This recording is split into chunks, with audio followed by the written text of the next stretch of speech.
Vamos deixar de lado os sonhos irreais. Pela janela empoeirada do ônibus, Lera observava a paisagem passar. Pequenos bosques de bétulas dando lugar a campos já tocados pelo primeiro dourado do outono.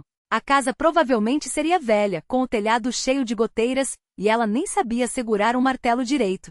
Dennis sorriu e cobriu sua mão com a dele, larga e cheia de calos. Eu sei usar um martelo. O resto a gente aprende. Entre o cheiro de óleo diesel e poeira da estrada, vinha o aroma das ervas secas. O ônibus sacolejava nas buracos, fazendo com que seus ombros se encostassem sem querer. Ela apertava contra o peito uma pasta gasto com documentos como se fosse um amuleto. Aqueles papéis que comprovavam o direito deles a uma casa própria, pareciam um milagre depois de 8 anos entre as paredes frias do orfanato. Olha ali uma igreja, apontou Dennis para uma colina onde se via uma cúpula. Significa que estamos chegando. O ônibus rangeu ao parar em um ponto torto. O motorista, homem de rosto curtido como uma maçã Antonova, virou-se para trás. Berezovka, ponto final. Boa sorte a todos. Eles eram os únicos passageiros. Dennis pegou as 2 malas surradas, tudo o que possuíam. A senhora sabe onde fica a prefeitura? Perguntou ele ao motorista. E vocês, quem são? Novos moradores, respondeu Dennis com orgulho. Conseguimos a casa pelo programa para órfãos. O rosto do homem amoleceu. Ah, é a casa dos Petrov? Boa casa, firme. É aquele prédio de 2 andares com bandeira depois do mercado, à esquerda. Berezovka era minúscula, uma rua principal e algumas vielas que se espalhavam até o rio. No ar, cheiro de maçãs queimadas e fumaça. Os moradores queimavam folhas secas nos quintais. Na prefeitura, uma mulher de expressão cansada, mas gentil, os recebeu. Lera Volkova e Dennis Krotov? Estávamos esperando vocês desde cedo. Aqui estão as chaves. Por lei, a casa fica em nome de ambos. Os documentos já estão prontos. Vou mostrar onde é. No caminho, a mulher falava sem parar. Antes morava ali a Petrovna, que Deus a tenha. Não teve filhos. A casa voltou para o estado. É uma construção pré-revolucionária, sólida. Pequena, mas para começar dá. O aquecimento é a lenha, mas a lareira é boa. Tem poço no quintal, água doce e limpa. A horta está abandonada, mas a macieira dá frutos. Justamente agora é época de Antonova. Eles dobraram numa viela, e Lera parou de repente, apertando a mão de Dennis. É essa, sussurrou. Uma casinha de madeira com telhado de amianto cinza no fundo do lote. Velha, escurecida pelo tempo, mas tão real. 2 janelas com molduras entalhadas olhavam para a rua como olhos vivos. Uma macieira, inclinada sobre o telhado, deixava cair maçãs maduras. É de vocês, confirmou a mulher, entregando a chave. Bem-vindos ao lar. Lera pegou a chave pesada antiga. O portão rangeu ao abri-los para o quintal, onde uma trilha mal visível se perdia na grama alta. Amanhã venho com uma foice, prometeu Dennis, olhando o mato. Primeiro arrumamos o exterior, depois a casa. Não, Dennis. Lera subiu decidida os degraus rangentes. Primeiro a casa. Quero dormir hoje mesmo sob o nosso próprio teto.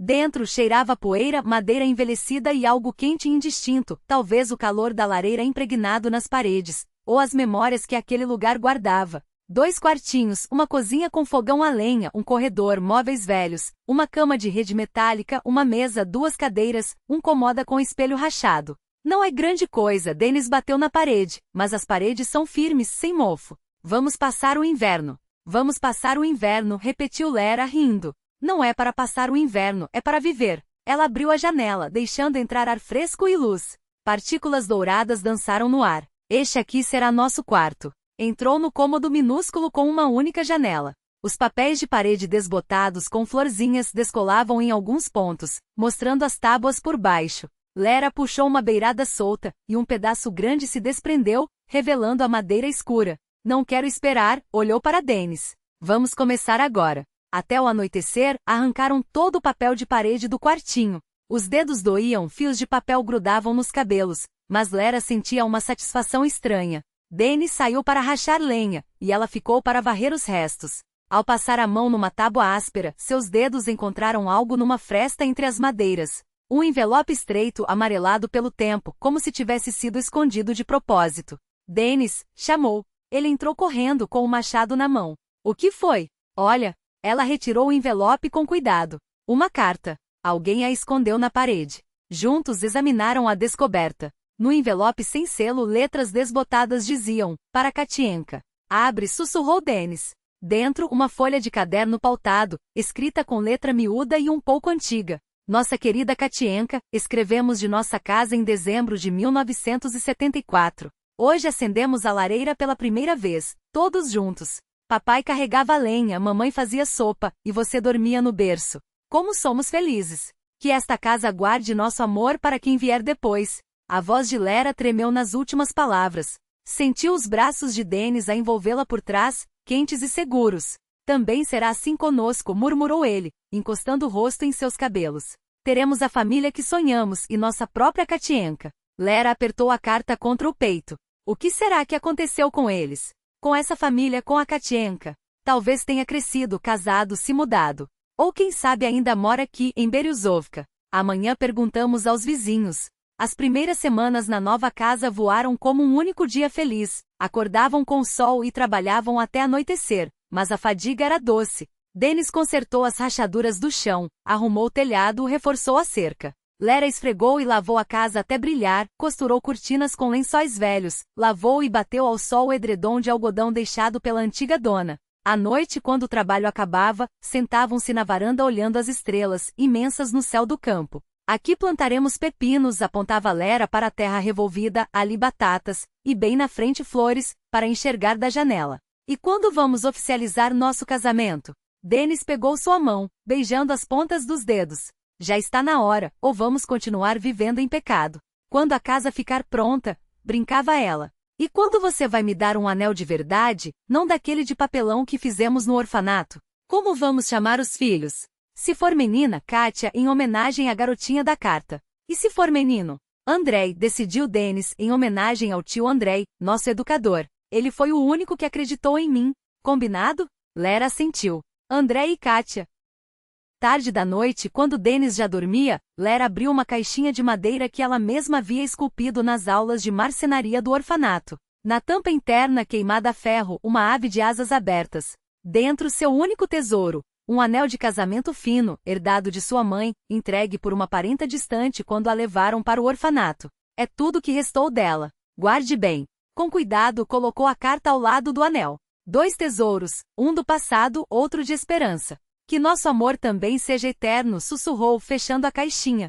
Que esta casa o guarde como guardou o amor daqueles que vieram antes. Do lado de fora as folhas farfalhavam suavemente. Do lado de fora, a macieira deixava cair seus frutos maduros no telhado com um toque-toque-toque ritmado, como se marcasse os primeiros dias da nova vida deles. As folhas, finas e douradas como moedas escapando de uma bolsa furada do outono, cobriam o chão. Lera as juntava pelas manhãs para alimentar a lareira. Aprenderá a tratar com carinho tudo o que pudesse queimar. 6 meses haviam passado. O primeiro inverno na casa própria ficará para trás, com seus frios natalinos, geadas desenhando rendas nas janelas e noites à luz de velas, quando ela e Denis, enrolados no mesmo cobertor, liam em voz alta os livros desgastados encontrados no sótão. A primavera voara entre os cuidados com a horta, e eis que o outono retornava, com suas neblinas matinais e teias de aranha prateadas entre os galhos da macieira.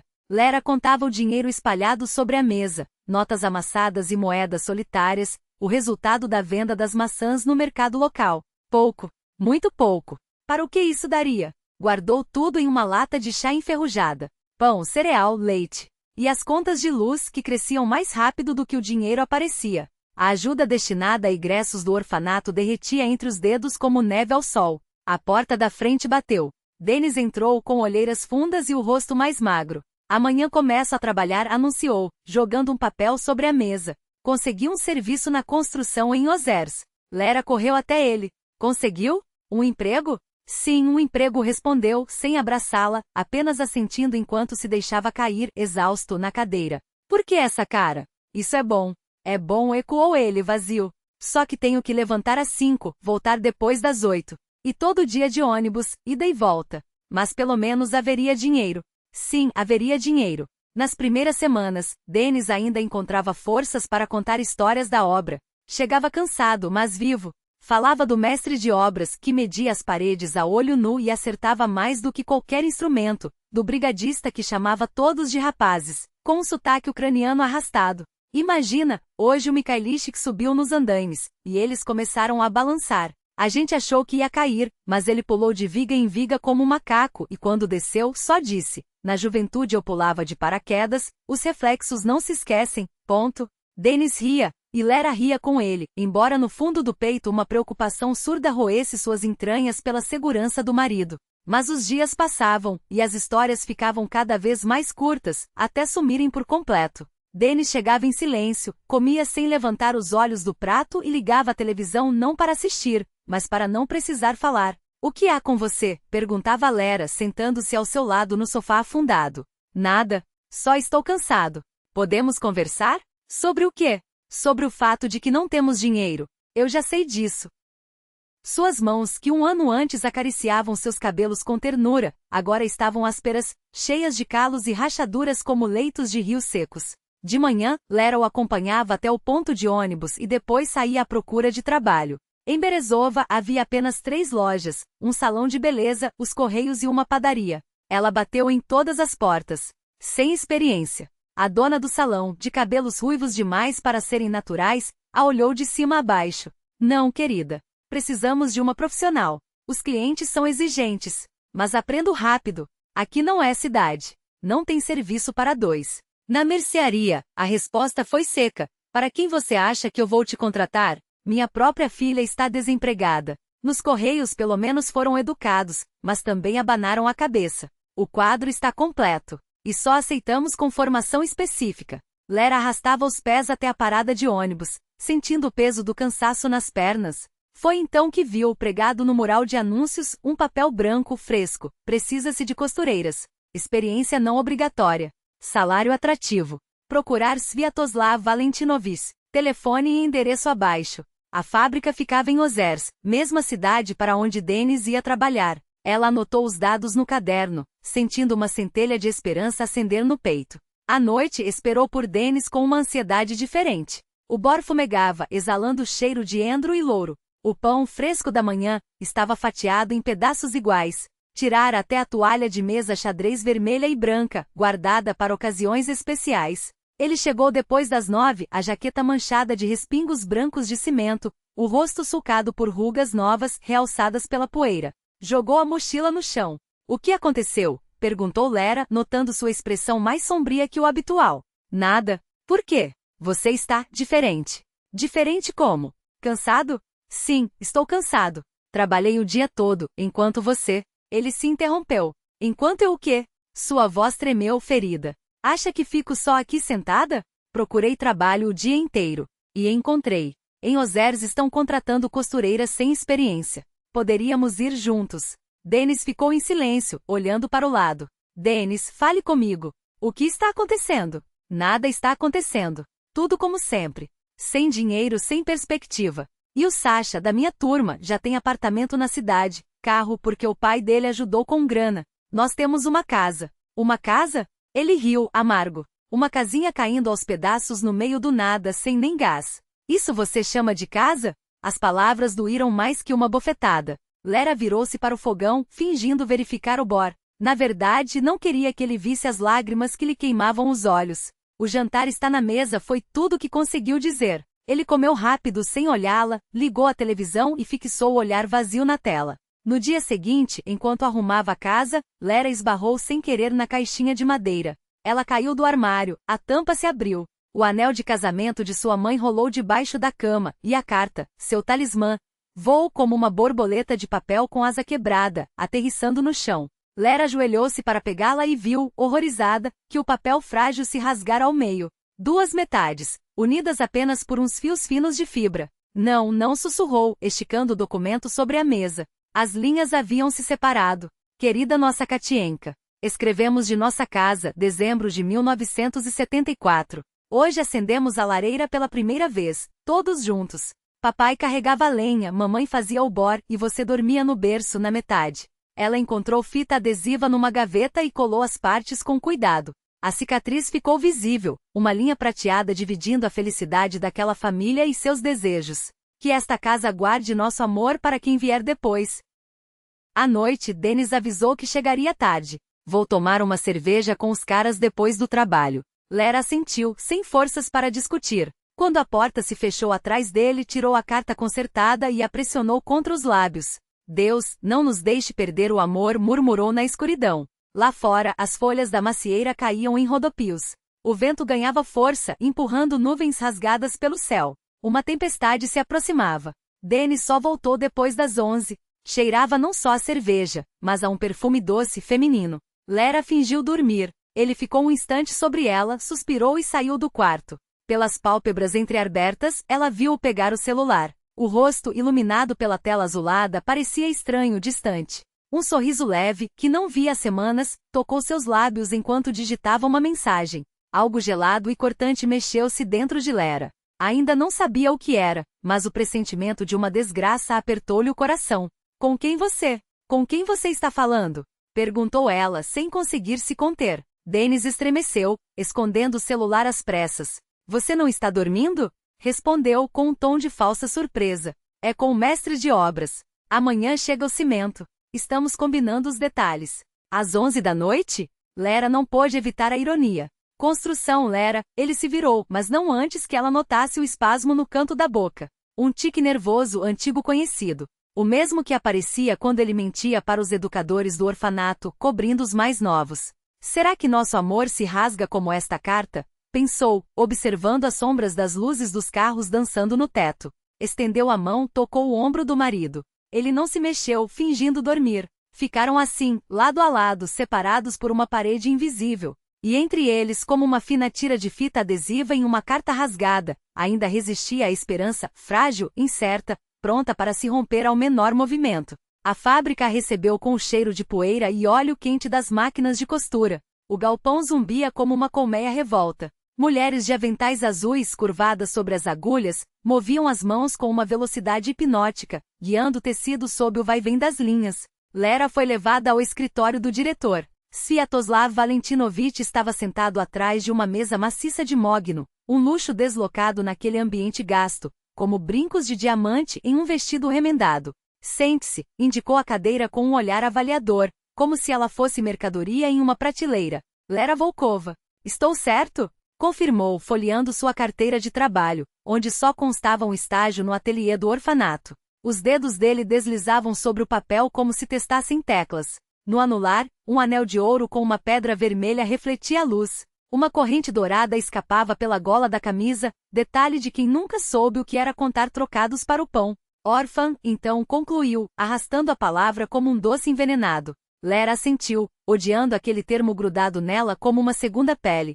Coitada, suspirou ele com uma piedade melosa que lhe arrepiou a nuca. Sem pais a vida é tão difícil. Mas não se preocupe, cuidarei de você como de uma filha. As palavras soaram como uma ameaça disfarçada. Não havia alternativa. As contas de luz estavam atrasadas, a despensa vazia.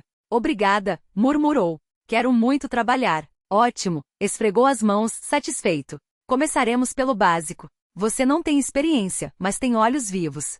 E essas mãos, observou os dedos dela, finos e ágeis. São de ouro. Vai dar conta?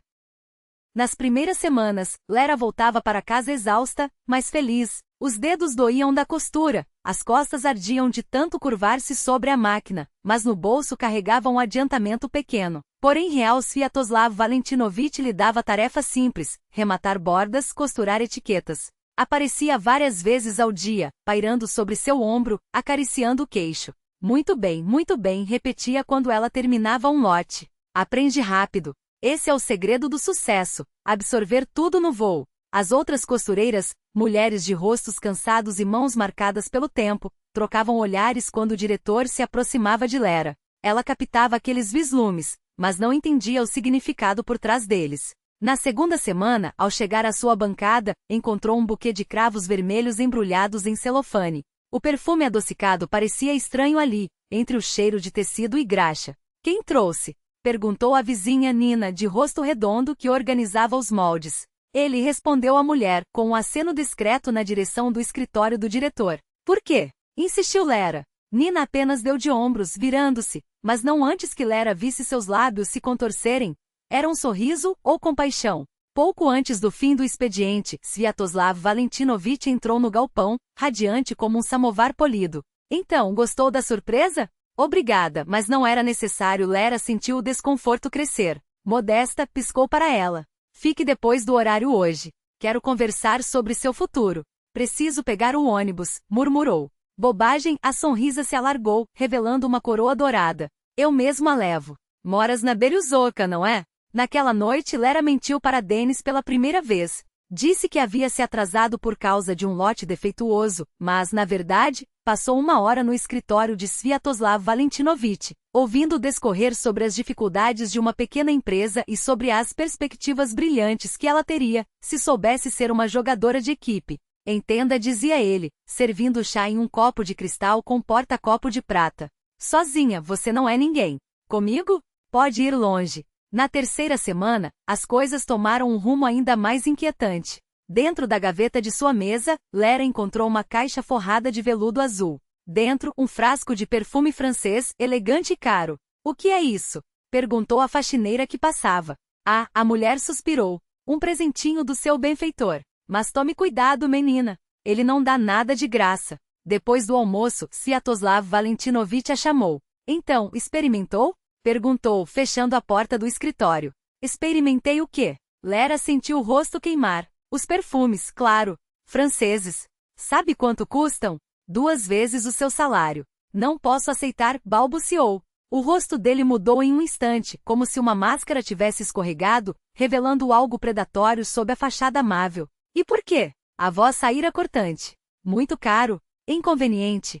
Riu secamente. Inconveniente é dormir no chão. O cobertor escorrega. Eu dou de coração. E você? Desculpe, Lera deu um passo em direção à porta. Preciso voltar ao trabalho. Vá, ele se recostou na cadeira, os dedos brincando com a corrente. Pense bem, presentes assim não são para qualquer uma. Menina, a voz suave a pegou de surpresa enquanto lavava as mãos no vestiário apertado. Posso falar há 1 minuto? Marfa Ivanovna, a costureira mais velha, de cabelos grisalhos presos em um coque rígido e mãos nodosas como raízes, olhou ao redor, como se temesse ouvidos alheios. Fuja dele. O mais longe possível. De quem? Lera fingiu não entender, embora soubesse muito bem. Do nosso diretor, Marfa Ivanovna apertou os lábios pálidos. Trabalho aqui há 20 anos. Vi como ele quebra meninas. Uma acabou no hospício. Mas ele não fez nada de errado, protestou, sem convicção. Ainda não fez, a mão pesada pousou em seu ombro. Depois será tarde. Não pense que é especial. Antes de você já houve muitas especiais. As palavras da velha costureira ecoaram durante todo o caminho de volta. O ônibus balançava nos buracos da estrada, e com ele oscilavam os pensamentos de Lera entre o medo e a determinação. Vou me demitir. Mas para onde ir? Quem a contritaria? Em casa novas preocupações a esperavam. Denis chegou tarde, com cheiro de álcool e daquele mesmo perfume estranho que ela já havia notado antes. O jantar está na geladeira, disse Lera, forçando um tom neutro. Não quero, resmungou, chutando os sapatos. Já comeu? Onde? Que diferença faz? Retrucou irritado. Trabalho como um condenado e você ainda me enche. Ela o observava, tentando reconhecer naquele homem o Denis que 6 meses antes a abraçava no alpendre daquela mesma casa, prometendo que tudo ficaria bem. Que prometera felicidade sob aquele mesmo alpendre, mas agora só via diante de si um homem exausto, amargurado, com os olhos apagados como brasas que se consomem sem chama. Queria contar-lhe sobre o comportamento estranho do diretor, sobre o aviso de Marfa Ivanovna, mas, ao observar seus ombros tensos e a mandíbula cerrada, entendeu. Ele não ouviria. Já estava no limite. Boa noite, murmurou, afastando-se em direção ao quarto. Na sexta-feira, quando Lera já se preparava para sair no final do turno, a secretária de lábios pintados de um vermelho vivo aproximou-se dela. Sviatoslav Valentinovich quer vê-la. Diga que já fui embora, pediu Lera com um fio de voz. Nem pense nisso, bufou a mulher, virando o rosto. Se quer recusar, vá você mesma. No gabinete do diretor, apenas a luz amarelada de um abajur cortava a penumbra. Lá fora, o crepúsculo espessava-se, tingindo o céu de um roxo azulado como um hematoma antigo. Feche a porta, ordenou Sviatoslav Valentinovich. Lera permaneceu imóvel no batente. Preciso pegar o ônibus. Eu disse, feche. A voz dele, antes melosa, agora cortava como lâmina. Temos que conversar. Relutante, ela empurrou a porta, mas não se moveu do lugar. O diretor levantou-se, contornou a mesa e, para seu horror, girou a chave na fechadura. Ouça com atenção, minha bela, sussurrou, tão perto que ela sentiu o cheiro acre de sua colônia barata misturado a algo azedo, como o fedor de uma alma em decomposição. Eu desejo o seu bem. Seja uma garota esperta e o emprego continua, a vida melhora. Se não for, ele deixou a ameaça pairar no ar, fixando nela um olhar pesado, úmido. Não entendo do que o senhor está falando. Lera pressionou as costas contra a madeira, como se pudesse atravessá-la. Entenderá, ele sorriu torto. E lembre-se, tem muita gente como você. Com um telefonema faço com que ninguém a contrate. Crise, falta de trabalho.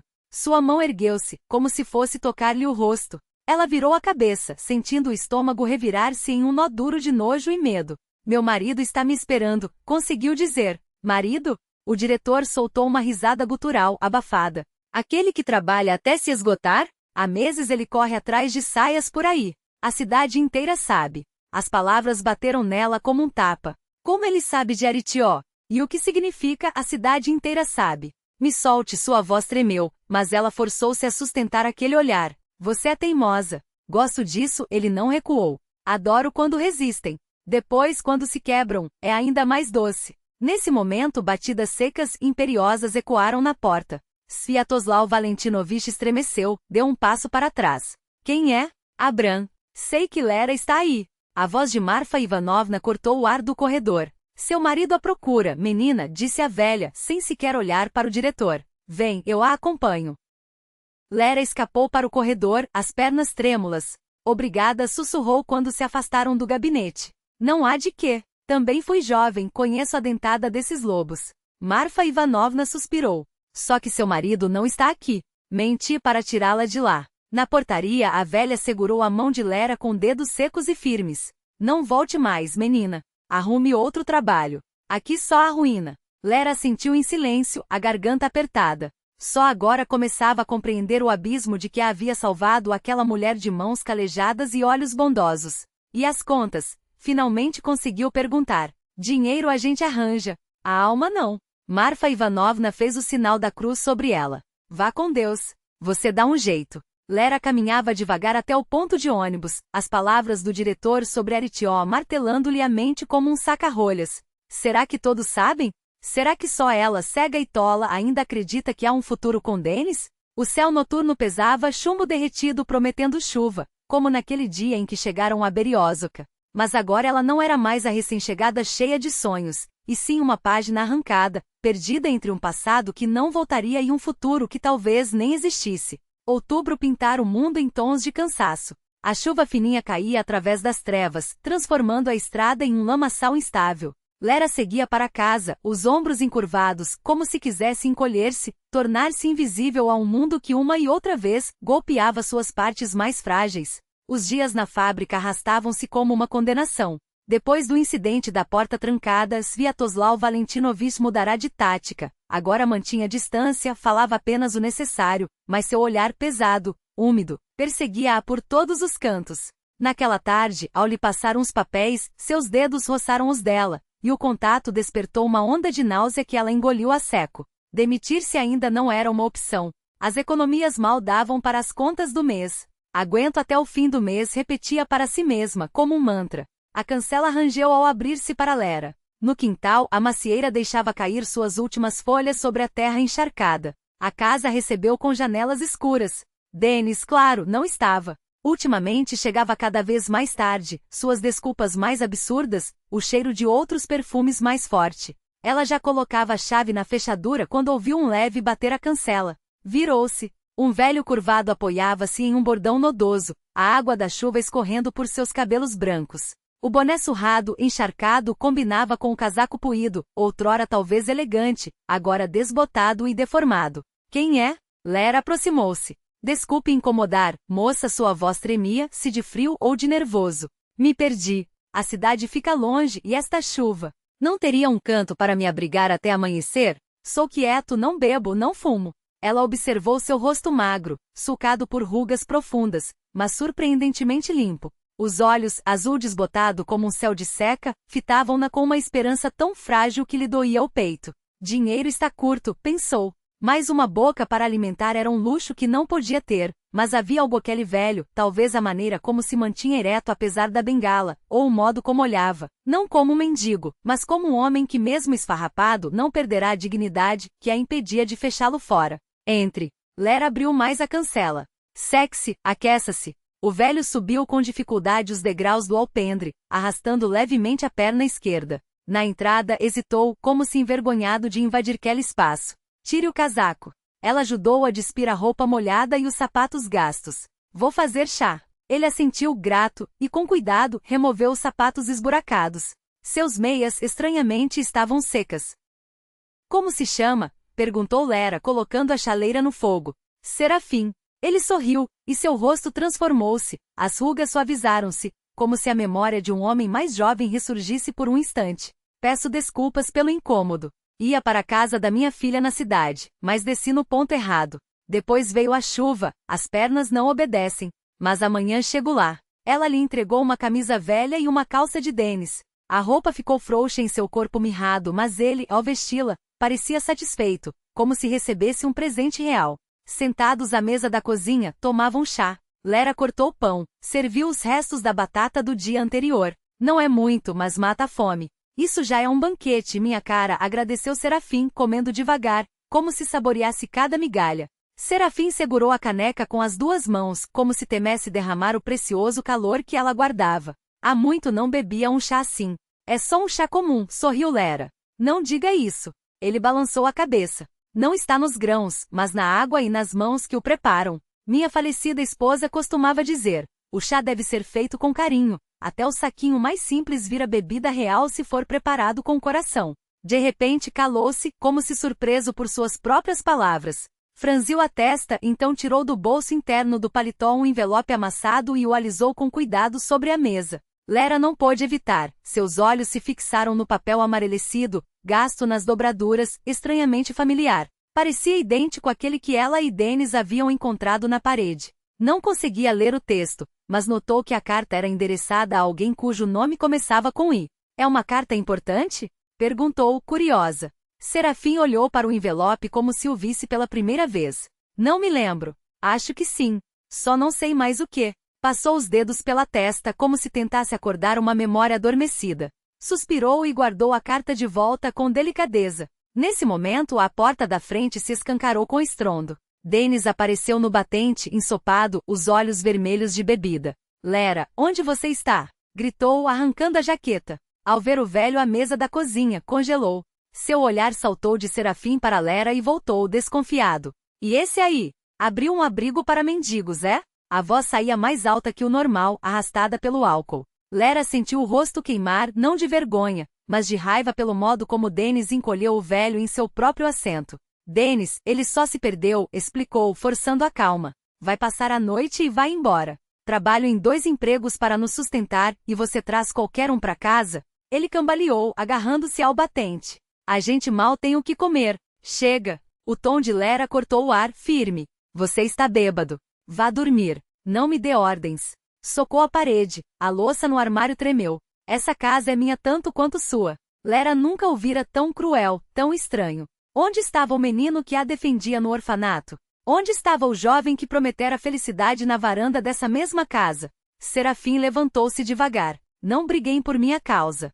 Sua voz, serena, carregava uma dignidade quietas. É melhor eu ir. Só queria esperar a chuva passar. Deu um passo em direção à porta, e Lera viu como cada movimento lhe custava, como suas mãos enrugadas tremiam. Você não vai a lugar nenhum, disse ela firme, colocando-se entre os dois. Com esse tempo. Essa casa também é minha e eu digo, você fica. Denis a encarou surpreso como se a visse pela primeira vez. Algo brilhou em seus olhos, talvez uma lembrança da Lera que sempre fora calma, que evitava conflitos a todo custo. Faça o que quiser, resmungou por fim. Só não me acorde de manhã. Saiu batendo a porta com força, os vidros das janelas estremeceram. Lera afundou na cadeira, sentindo o ar escapar de si como de um balão furado. Será que fui eu mesmo? Será que acabei de enfrentar o Denis? Me perdoe, filha, Serafim tocou seu ombro com cuidado. Não queria causar discórdia em sua casa. Você não tem culpa, ela abanou a cabeça. Isso já vinha a tempo. Voltaram a se sentar à mesa. O silêncio, quebrado apenas pelo tic-tac do relógio e pela chuva no telhado, era estranhamente aconchegante, apesar de tudo. Não guarde rancor dele, menina, Serafim falou tão baixo que Lera inclinou-se para ouvir. A vida dos homens é pesada. Carregar uma família. A gente enfraquece de tanto não poder. especialmente os jovens com o sangue quente e o orgulho ferido. Querem mover montanhas, mas só conseguem curvar as costas. Suas palavras simples, sem artifícios, tocavam algo profundo e dolorido em Lera. E a gente aguenta, continuou o velho. Você é boa, isso se vê. A bondade sempre é recompensada, mas não logo. Primeiro vem a prova, depois a recompensa. Sempre foi assim. Você fala como se nos conhecesse há anos. Ela sorriu sem querer. Não conheço não, seus olhos turvaram-se por um instante.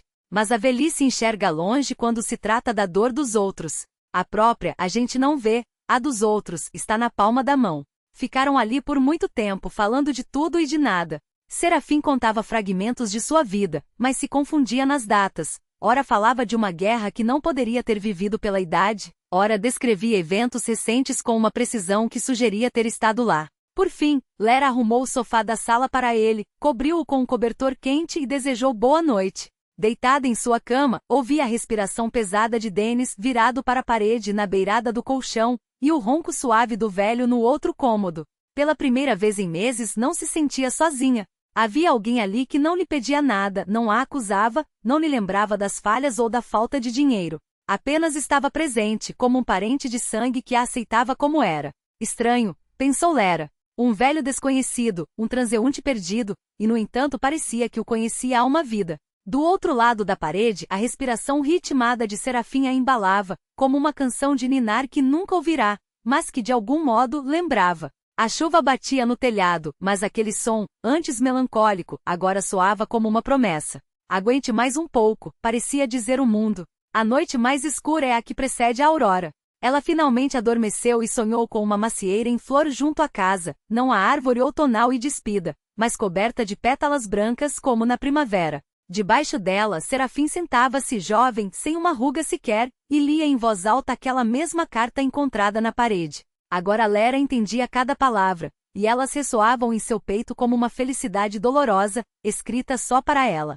O primeiro neve caiu de surpresa. Ontem ainda chovia miúdo, e de manhã o chão amaciava sob um lençol branco e frágil. Lera estava à janela, observando os flocos dançarem no ar, como se buscassem um lugar onde não fizesse tanto frio. O dinheiro derretia mais rápido que aquela neve. Lá fora, o amanhecer tímido tingia o céu com a cor de uma esperança desbotada.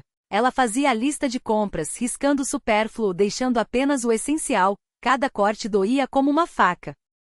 Para onde tão cedo? Serafim apareceu na porta da cozinha, apoiado na bengala.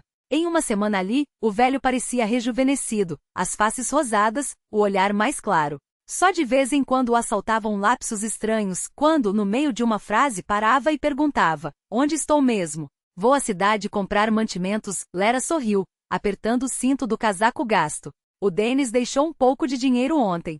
Preciso gastar com sabedoria. Deixou, foi? Ele havia jogado as notas amassadas sobre a mesa, como uma esmola tirada para que não morresse de fome, resmungado algo e saído batendo a porta. Lera sentiu a tristeza subir, densa e pegajosa como lama. Um rublo vale o mesmo na cidade e no campo, murmurou Serafim pensativo. Mas o tempo. Aqui ele corre diferente. Do que está falando?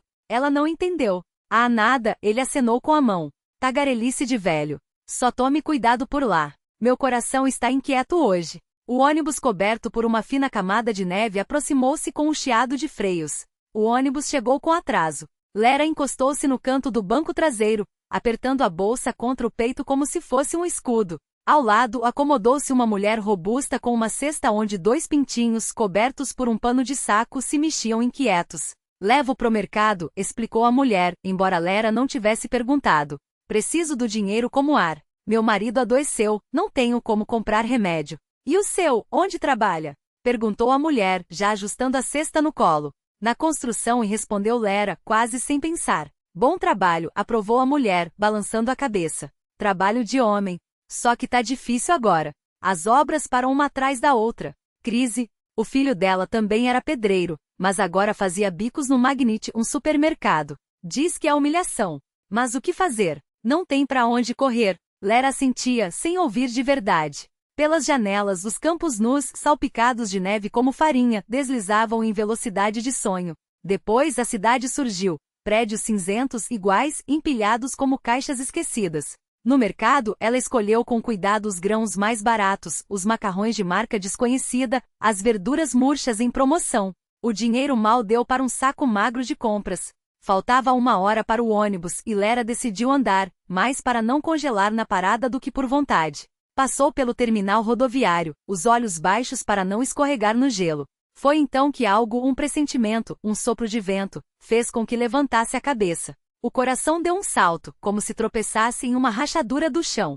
Denise, à entrada de um cafezinho sujo de luz amarela, abraçado a uma mulher que não era ela. Baixa, de cabelos ruivos como chamas, vestida num casaco verde escandaloso, aberto apesar do frio. A barriga arredondada, óbvia sob o tecido fino do vestido, parecia frágil demais para aquele mundo. Denise a segurava com uma mão, a outra repousada sobre a curva do ventre dela, e sorria. Um sorriso aberto, claro, daqueles que Lera não via em casa havia meses. Ela recuou, escondeu-se atrás da esquina do prédio. O coração batia tão alto que jurava que a rua inteira podia ouvir. Um zumbido encheu os ouvidos. Manchas vermelhas dançavam diante dos olhos. Os dois entraram no café, rindo de algo que só eles sabiam. Através do vidro embaçado, Lera viu Denise puxar a cadeira para a mulher, ajudá-la a sentar com uma atenção que doía. Depois, inclinou-se e beijou-lhe a têmpora. Natural, íntimo, como quem repete um gesto 1000 vezes. Era assim então. A palavra ecoou em sua cabeça, seca como um tiro. Era assim que ele desaparecia às noites. Era para lá que ia o dinheiro que faltava. As pernas recusaram-se a obedecer. Ficou ali, colada à parede gelada, quase 20 minutos, até os dedos ficarem dormentes. Depois, como em um sonho, arrastou-se até o terminal, sentou-se no ônibus sem ver a estrada, sem ouvir as vozes ao redor. Quando chegou em casa, Serafim entendeu tudo no primeiro olhar. Tomou-lhe a sacola das mãos, preparou chá com hortelã e mel em silêncio. Só quando se sentou ao lado dela, cobrindo seus dedos gelados com a mão enrugada, perguntou: "Mas notícias, netinha?" "Não sei o que fazer", sussurrou Lera, sentindo as lágrimas queimarem a garganta, mas sem força para cair. "O que aconteceu? Fala, não guarde isso dentro. Uma dor não dita é como uma ferida sem curativo, apodrece por dentro." E então ela contou, entre soluços abafados e palavras engolidas, parando aqui e ali para respirar. Falou da mulher grávida, do sorriso de Denise, da mão dele sobre a barriga alheia, aquele gesto de pai que só os pais sabem fazer. "Nem sei o nome dela", terminou Lera, olhando para o vazio.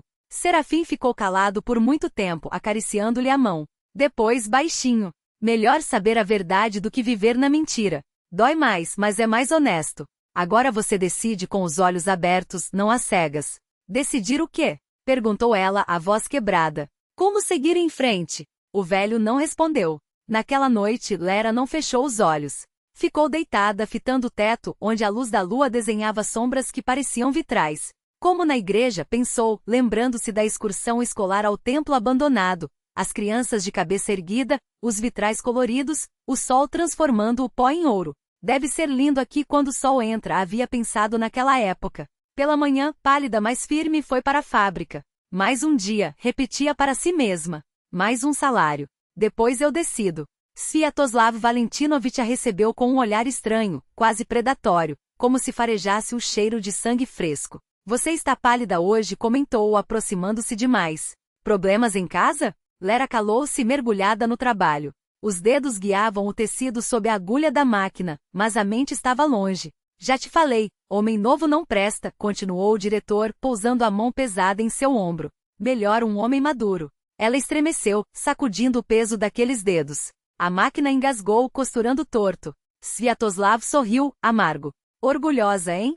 Não tem problema. A vida te ensina." O dia todo ele girou ao redor dela como um urubu, esperando o momento certo. Quando o turno acabou e o galpão esvaziou, aproximou-se com ar falso de formalidade. "Fique. Precisamos conversar." "Tenho pressa", disse Lera, vestindo o casaco. "Não é um pedido." Sua voz ganhou um tom metálico. "É uma ordem." Entraram no escritório. Ele trancou a porta, jogou a chave no bolso e avançou até encostá-la na parede. "Chega de frescura." A voz agora era baixa, áspera. "Seu homem te largou, eu sei. Pra que sofrer sozinha? Eu te arrumo um apartamento, um emprego melhor. Tenho contatos em toda a região." Estendeu as mãos, tentando abraçá-la. Cheirava a colônia barata, cigarro e algo mais, um cheiro abafado, de caça. Lera apoiou as palmas em seu peito, empurrando. "Não, por favor. Ah, para com isso." Aperto-a contra a parede. Não é a primeira, não será a última. Todas começam assim. Me solte! Gritou ela, debatendo-se. Ele segurou seu pulso com força, os dedos cravando-se como garras. Cala a boca. Quem vai te ouvir? Para quem você serve, além de mim? Pensa com a cabeça. Nesse instante, a porta arrebentou-se com um estrondo, como se tivesse sido arrombada por um ariete. No vão, Serafim erguia-se inesperadamente alto, sem a curvatura costumeira das costas. Seus olhos ardiam com uma fúria que Lera nunca vira no velho sereno. Solte minha neta. Agora. A voz soou como um chicote, cortando o ar. Sviatoslav congelou incrédulo. A mão que esmagava o pulso de Lera afrouxou. Quem é você? Resmungou, recuperando-se. Alguém que não deixa tocar no que é fraco. Serafim deu um passo à frente. Afaste-se dela. Já. Havia algo em sua postura, em aquele olhar penetrante, que fez o diretor recuar. Ajustou o paletó, forçando uma expressão profissional. Um mal-entendido. Só estávamos conversando. Vamos, netinha. Serafim estendeu a mão para Lera. Aqui não temos mais nada a fazer. Saíram, deixando Sviatoslav Valentinovich imóvel no meio da sala. Do lado de fora, sob a neve molhada, Lera desabou em pranto. As lágrimas, contidas o dia todo, jorraram sem controle. Chorava contra o ombro do velho, enquanto ele acariciava seus cabelos como se fosse uma criança. Como soube onde me encontrar? Perguntou quando o choro arrefeceu. O coração avisou, respondeu Serafim simples. E esses lugares sempre cheiram a desgraça. Velho conhece o cheiro. Foram a pé para casa. O último ônibus já havia partido. A neve caía mais densa, como se quisesse apagar seus rastros do mundo. Lera apoiava-se no braço do velho, embora, naquela noite, fosse ele quem parecia mais forte. Me perdoe, murmurou ela. Por causa de mim, o senhor se molhou, congelou. Bobagem, afastou o velho com um gesto. O que pode acontecer a um toco como eu? Mas você não deve voltar àquele lugar. Não pode mais pôr os pés lá. E o dinheiro? Como vou viver? Perguntou Lera, a voz trêmula. Vamos nos virar, afirmou Serafim, com uma convicção que não deixava espaço para dúvidas. A felicidade não se mede em moedas. Em casa, Lera acendeu o fogão a lenha e serviu ao velho um chá quente, fumegante entre as mãos calejadas. Sentaram-se em silêncio, ouvindo o estalar das brasas e o uivo do vento na chaminé. Lá fora a nevascava redobrava, como se a natureza ecoasse a tempestade que ainda rugia dentro de Lera. Não consigo parar de pensar nela, confessou ela, depois de um longo suspiro. Naquela mulher? Serafim não ergueu os olhos das chamas. Que diferença faz como ela é ou porque ele a escolheu? Não se torture. A alma alheia à escuridão, menina. Talvez ele nem tenha escolhido nada. Simplesmente aconteceu. Fez uma pausa e seu rosto, iluminado pelo fogo, pareceu envelhecer 10 anos em um instante. Ele é fraco. Deixa-se levar pela correnteza. Mas há um filho no caminho. A voz embargou. O velho fitava as labaredas como se nelas dançassem os fantasmas de suas próprias perdas. A esposa, o filho, todos levados antes do tempo. Sacudiu a cabeça, surpreso consigo mesmo por ter falado tanto. Mas lembre-se, a traição fala do traidor, não de você. Sua alma é limpa, e alguém saberá valorizá-la. Havia uma dor tão genuína em suas palavras que Lera sentiu vergonha do próprio luto. Sim, Denis a havia traído, mas o mundo não acabará. Um golpe seco na porta a fez estremecer. Era quase meia-noite. Abre, veio a voz de Denis, arrastada pelo álcool. Sei que está aí. Lera obedeceu. Ele entrou cambaleando, trazendo consigo o cheiro acre de vodka e raiva, sacudindo a neve da jaqueta diretamente no assoalho. Ao ver Serafim, torceu o rosto em uma careta. Sempre aqui, o parasita, resmungou. E você, Lera, ainda recolhe qualquer um, não é? Denis, não comece, ela falou exausta. Não começar o quê? Ele se apoiou no batente, balançando. Talvez hoje eu esteja de bom humor. Talvez tenha boas notícias. Lera olhava para ele como se visse um estranho. Algo dentro dela se partia, o último fio que aprendia a esperança. Vi você hoje, disse, sem planejar. Com aquela mulher. Ela está grávida. Denis congelou. Pescaou várias vezes como se tentasse ajustar o foco. Você me seguiu? Não. Foi sem querer, na rodoviária. Ele afundou em uma cadeira, passando a mão pelo rosto. É verdade, admitiu. Rita, e daí? Você ainda me ama? A pergunta escapou sozinha, embora Lera já soubesse a resposta. Denis sorriu sem alegria, apenas cansaço. Amor é luxo, murmurou, olhando para o chão. A gente precisa é sobreviver. Com a Rita é mais fácil. Ela não exige nada, não sonha com impossíveis. Que impossíveis? Perguntou Lera amarga. Ter um marido que não bebe, que não mente. Ter uma casa quente que não seja um vazio. Dennis levantou-se e foi até o quarto. Lera ouviu o barulho das gavetas sendo abertas, as roupas jogadas na mala. Vou embora com ela, anunciou ao voltar, segurando um embrulho mal feito. Uma criança precisa do pai. E você? Parou como se a pergunta o surpreendesse. Você vai encontrar alguém? Esta é nossa casa, sussurrou Lera, sentindo o peso da inevitabilidade esmagar seu peito. O terreno foi dado para os dois, Dennis parecia subitamente sóbrio. Mas amanhã eu renuncio à minha parte. Escreverei um papel, fique com ela, se aguentar. Deu um passo em direção à porta, mas hesitou. Virou-se e fitou-a por um longo momento. Desculpe, disse baixo. Pensei que fosse capaz. Que daria conta. Fez um gesto vago, abarcando a sala. Mas isto aqui não é para mim. Muito apertado, sufocante, entende? Lera permaneceu em silêncio, as palavras presas na garganta. Dennis ficou ali mais um instante, então saiu, dissolvendo-se na cortina de neve. Ela desabou no chão junto ao batente e finalmente chorou. Sem som, sem soluços, apenas lágrimas escorrendo pelo rosto como água de degelo sobre o gelo da primavera. Serafim aproximou-se sem ruído, ajoelhou-se ao seu lado e pousou a mão enrugada em seu ombro. Chore, menina, disse, suave. As lágrimas também são cura. Depois acrescentou. E então nos levantamos. E seguimos. Eu estou com você. Lera ergueu o rosto, encontrou seus olhos claros, sábios, cheios de uma compreensão que nunca vira em ninguém. Por quê? Perguntou. Porque o Senhor me ajuda. Sou uma estranha. Estranhos não existem, sorriu Serafim. Só pessoas que ainda não tivemos tempo de amar. Lá fora a nevascava amainava, como se tivesse chorado todas as suas lágrimas de gelo. Dentro de Lera algo também se aquietava. Não era o fim da dor. Isso ainda estava longe, mas a ponta afiada do primeiro golpe, enfim, cedia. E naquele intervalo de calma, ela pensou pela primeira vez. É verdade. A vida continua. A manhã seguinte nasceu sem vento, cristalina. O sol refletia-se na neve, transformando o mundo em um mosaico de diamantes cintilantes. Lera sentava-se junto à janela, colhendo os joelhos contra o peito, observando como os raios de luz desenhavam um caminho no seu pequeno quintal. 3 dias haviam passado desde que Dennis partirá. 3 dias que pareciam uma eternidade. Ela não voltará à fábrica. Não conseguia forçar-se a enfrentar Sviatoslav Valentinovich novamente. Serafim tinha razão, aquele lugar estava vedado para ela. O velho, por sua vez, parecia ter encontrado um segundo fôlego. Levantava-se antes do amanhecer, acendia o fogão, preparava um café da manhã simples, cantarolava baixinho enquanto mexia a panela. Nos momentos de lucidez, quando a memória não o traía, ajudava a rachar lenha, apesar da idade. Nessas horas, Lera percebia que Serafim lutava contra algo dentro de si, contra o esquecimento, contra o vazio que ameaçava engoli-lo. Naquela manhã, tomavam chá quando um rugido de motor rompeu o silêncio. Lera estremeceu e espiou pela janela. Um carro preto, vidros escuros, parara junto ao portão. Sviatoslav Valentinovich desceu, envolto em um casaco caro, a bengala de cabo metálico reluzindo ao sol. Sua voz, áspera e carregada de ódio, ecoou pelo pátio.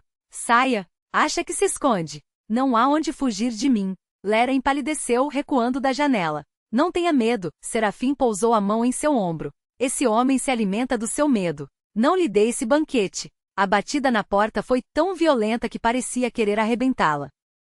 Abra! Não tem para onde correr, gritou Sviatoslav. Todo o povoado sabe que seu homem a abandonou. Acha que alguém vai defendê-la agora?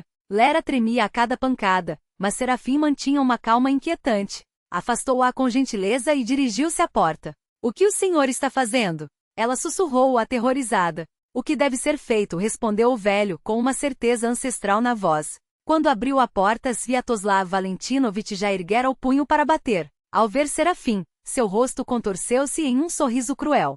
Ah, o velhote zombou. Onde está sua protegida? Mande-a sair, ou vai se arrepender. Serafim erguia-se diante dele, retesado, sem a curva costumeira nas costas. Por um instante pareceu até mais alto que o robusto Sviatoslav. Moço, sua voz era baixa, mas cada palavra cortava o ar gelado como uma lâmina. O senhor tem vergonha? Aterrorizar uma jovem? Não lhe dá nojo? O diretor da fábrica ficou boquiaberto com a ousadia. Seu rosto avermelhou-se de raiva. Não se meta onde não foi chamado, velho.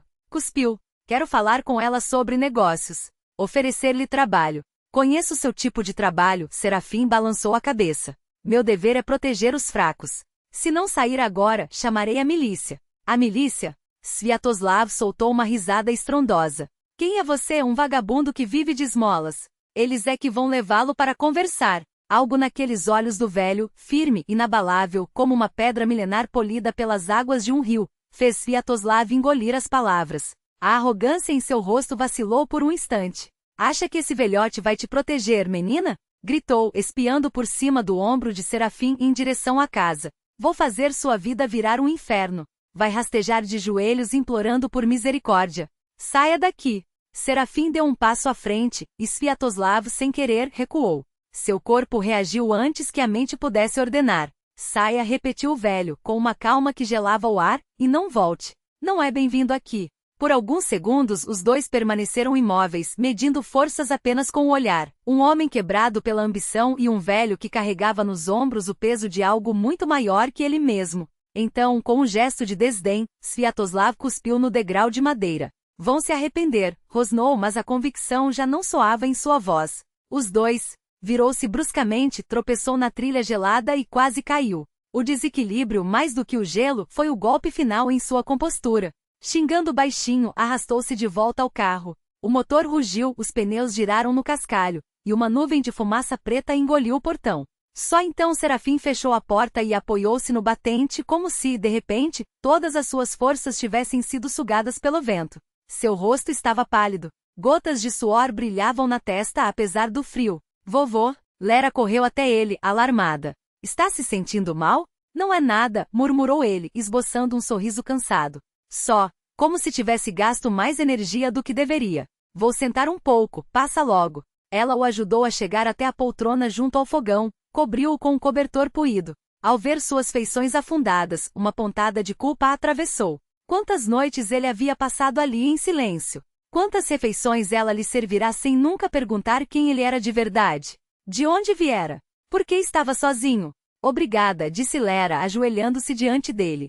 Você me salvou outra vez. É como se a pergunta queimasse sua língua. Mas de onde você veio? Quem é você? O velho fitou-a por um longo tempo com um olhar distante, como se tentasse agarrar fragmentos de algo que escorregava entre os dedos. Não sei, admitiu finalmente com uma sinceridade dolorosa. Lembro pedaços. Como cacos de espelho que refletem imagens mas não formam um todo. Lera apertou suas mãos frias. Descanse. Vou fazer um chá. Enquanto a chaleira esquenta, seus olhos caíram na camisa de Serafim, a única que ele tinha, além da que emprestara para ela consertar, suja de lascas de lenha.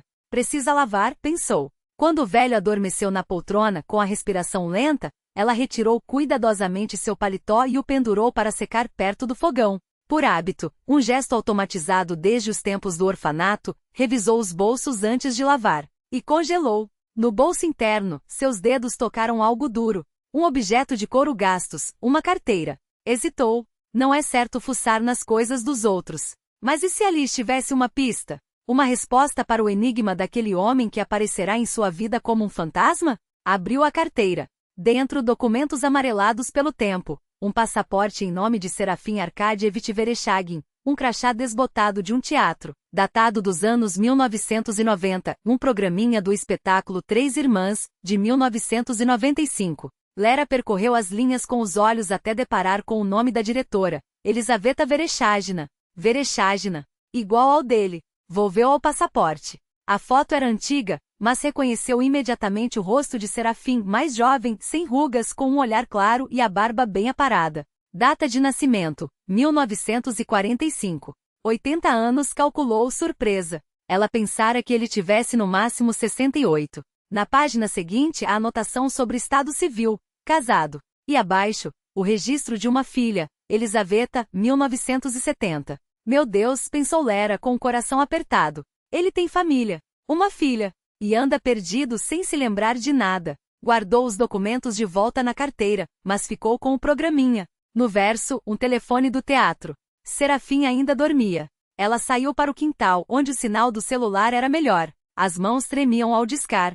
Teatro Dramático Tchekov, respondeu uma voz feminina. Olá, Lera engoliu em seco. Posso falar com Elisaveta Arkadyevna Vereshchagina? Sobre o quê? Assunto, pessoal. Muito importante. Um silêncio. Um farfalhar de papéis. Então outra voz, grave e ligeiramente rouca. Estou ouvindo. Lera inspirou fundo. Boa tarde. Minha pergunta vai soar estranha, mas a senhora não estaria procurando um parente desaparecido chamado Serafim Arkadievich? O silêncio do outro lado da linha foi tão longo que ela pensou que a ligação havia caído. Até que um suspiro entrecortado quebrou a quietude. Meu Deus! A voz tremia. É sobre o meu pai. Onde ele está? Está vivo? Sim, apressou-se Lera. Está aqui, em Beriozoka. Apareceu há uma semana, encharcado de chuva. Eu o abriguei por uma noite, e bem, ele acabou ficando. Acho que tem problemas de memória. Problemas de memória? Ecoou a mulher. Sim. Ele diz que não se lembra de quase nada. Só fragmentos. São as sequelas do acidente. A voz falhou. Me deu o endereço. Vou para aí agora mesmo. O lugar parecia familiar, seguro. Talvez aquela paisagem lhe lembrasse algo de casa. Elisaveta insistiu para que Lera contasse tudo desde o início. Como Serafim apareceu, como a ajudou com o diretor da fábrica, como a apoiou quando Denis foi embora. Você o salvou, disse Elisaveta, segurando as mãos de Lera com gratidão. Deu-lhe um lar, cuidado, carinho. Como posso agradecer? Ele quem me salvou, objetou Lera, baixinho. Se não fosse por ele. Calou-se, sem saber explicar como a presença daquele homem em sua casa a impedira de afundar de vez. Era como se, sem palavras, ele a tivesse puxado de volta da beira do abismo. Conte-me tudo, pediu Elisaveta, com voz suave. Preciso saber como ele viveu esses dias. Cada detalhe pode ser importante para a recuperação dele. Elas conversaram até altas horas. Serafim adormecia e acordava, às vezes interferindo na conversa com comentários surpreendentemente lúcidos, outras perdendo completamente o fio da meada. Nessas horas, Elisaveta o corrigia com delicadeza, e Lera via quanto amor havia em cada um daqueles gestos. Você precisa vir conosco, disse Elisaveta ao se despedir. Os dois. Não posso deixá-la aqui sozinha depois de tudo que fez por nós. Mas este é o meu lar, protestou Lera. Lar não são paredes, interrompeu Serafim, inesperadamente claro. Lar é onde te amam. Ambas se viraram para ele. Naquele momento seus olhos brilhavam com uma lucidez que contrastava com os lapsos de memória. Como sabe que serei amada? Perguntou Lera, quase em um sussurro. Porque você sabe amar, respondeu o velho, simples. E isso é o que mais importa. Tarde da noite, depois de deitar Serafim, as duas saíram para a varanda. O céu estava salpicado de estrelas e o ar gelado, mas puro. Você realmente quer que eu vá com vocês? Indagou Lera. Afinal, eu não sou ninguém para você. Elisaveta ficou um longo tempo olhando para as estrelas antes de responder. Há 15 anos procuro meu pai, disse por fim. 15 anos acordando toda manhã com a mesma pergunta. Será que hoje? E agora que isso aconteceu? Virou-se para Lera. É como um milagre. E você faz parte desse milagre. Como poderia considerá-la uma estranha? Algo quente se espalhou pelo peito de Lera. Não era apenas esperança. Era algo maior, a sensação de que a vida ainda tinha sentido, de que nem tudo estava perdido. Preciso pensar, murmurou. É tudo muito repentino. Elisaveta sentiu, compreensiva. O amanhã é mais sábio que a noite, mas saiba, você não está mais sozinha. Agora tem a nós. Quando Lera se deitou, demorou a pegar no sono. Relembrou a primeira vez em que Serafim apareceu em sua porta, ensopado, perdido. Como se colocará entre ela e Sviatoslav, protegendo-a sem um pingo de medo. Como a sustentara depois que Denis partiu. Seria coincidência? Ou existiria alguma força no mundo que unia as pessoas certas no momento certo? Do outro lado da parede, Serafim respirava suavemente.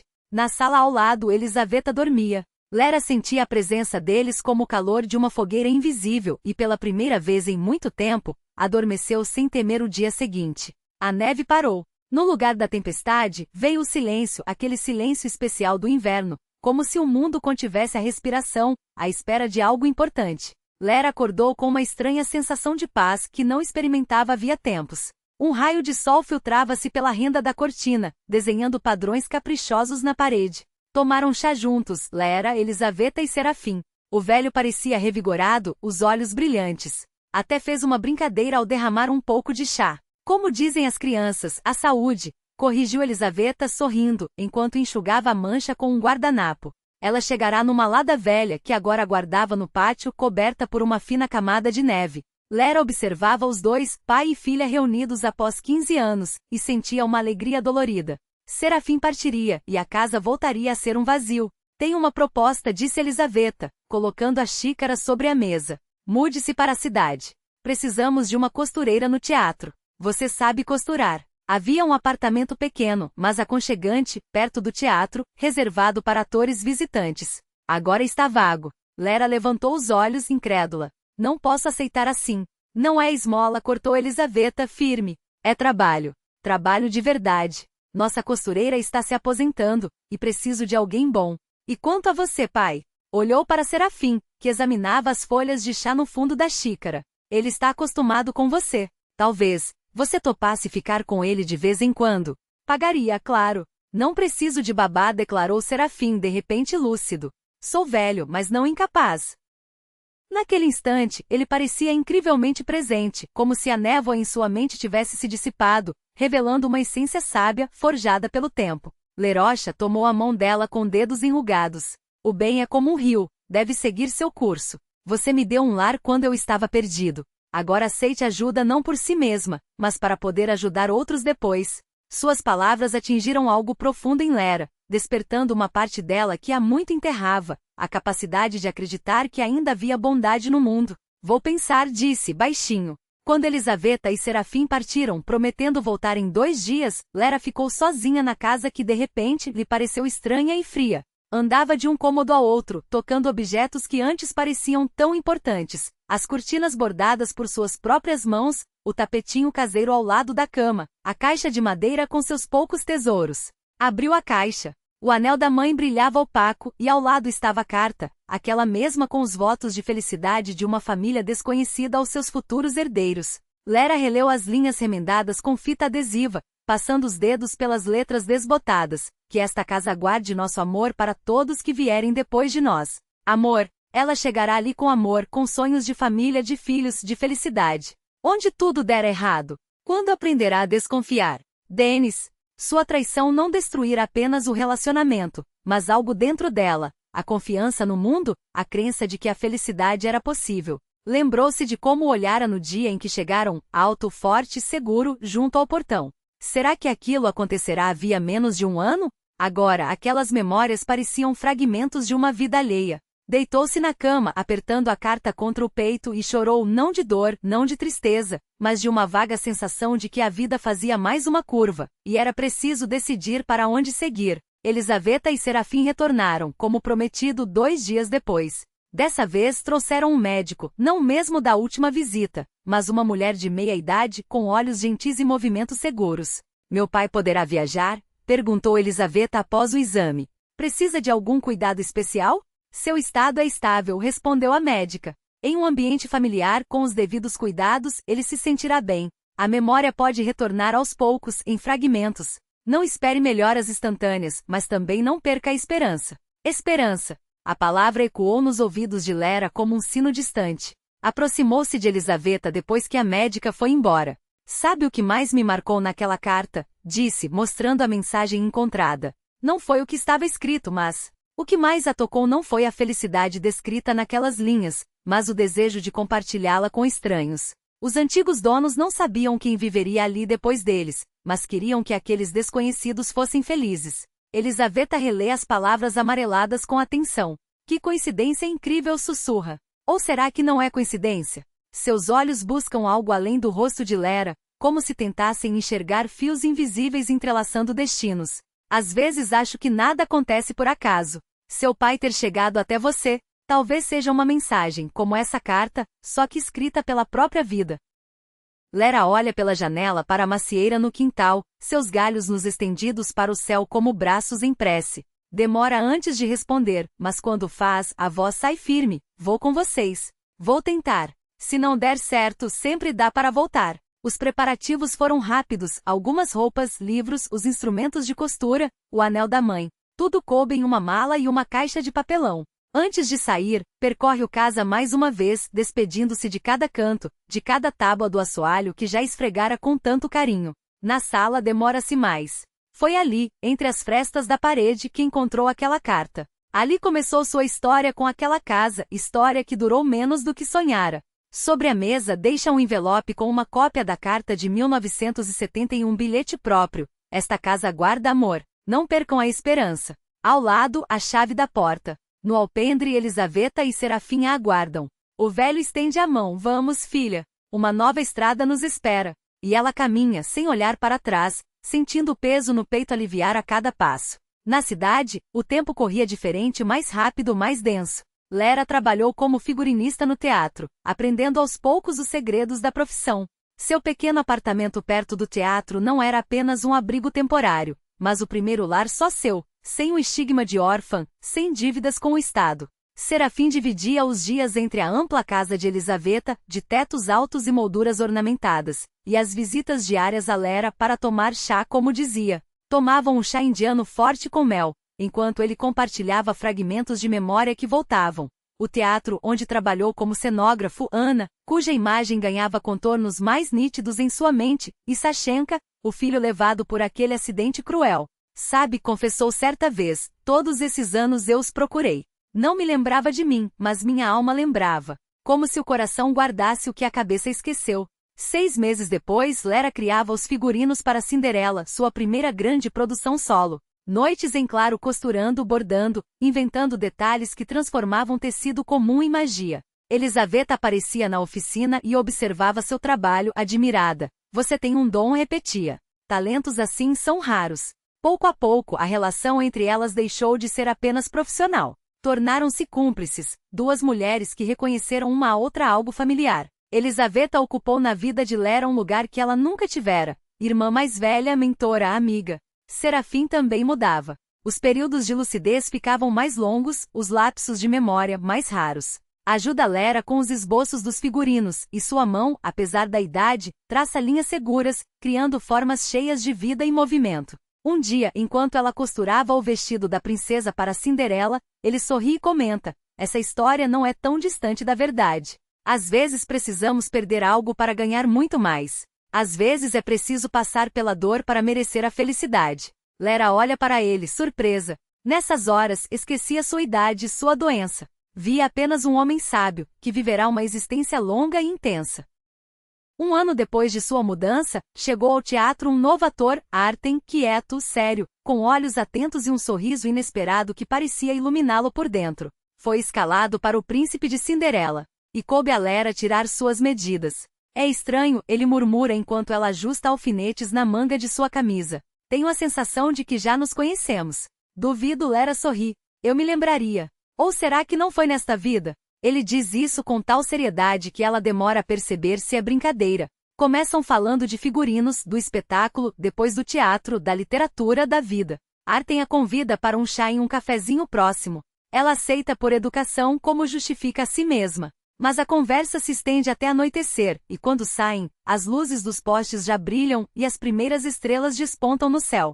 Posso acompanhá-la? Ele pergunta. Há uma preocupação genuína em sua voz que a impede de recusar. Caminham devagar, falando de coisas simples, trivialidades. Mas por trás daquelas palavras esconde-se algo maior, um reconhecimento, uma aceitação, os primeiros passos tímidos em direção a algo novo. Notícias de Berezova chegavam por vias distintas. De Marfa Ivanovna, com quem Lera mantinha contato, soube que Sviatoslav Valentinovich fora demitido após uma denúncia coletiva das operárias da fábrica. Agora trabalhava como carregador em um depósito de materiais de construção, vivendo sozinho em um quarto alugado.